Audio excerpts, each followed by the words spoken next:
આજ તો હવારમાં નાઈ ધોઈને તૈયાર થઈ ગયા. પછી તાબલું ભાળીને થોડોક આઈફોનનો દેખાડો કરી દીધો. પછી જ બેન હારે બાય બાય કરીને પાછા નીકળી ગયા ઘર બાજુ. મારા દીકરા ચોથા માળથી હેઠે આવ્યા તો ટાંગ જ દુખવા મળ્યા. એની કરતા લીપ મૂકજે થારું.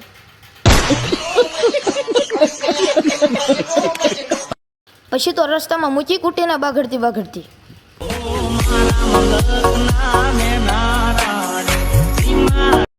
પછી સરકારી બસ હતી સોફા વાળા નીકળે હું હુઈ ગયો.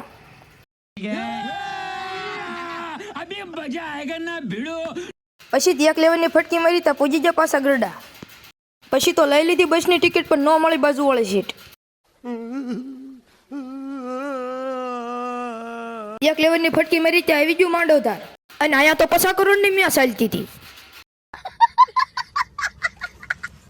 પોગડ દીધા ગામ ગઢાળા અને આવી ગયો તેડવા. ગાડીને મૂકી વાળી બાજુ બગડતી હામાં દાદા મળી ગયા.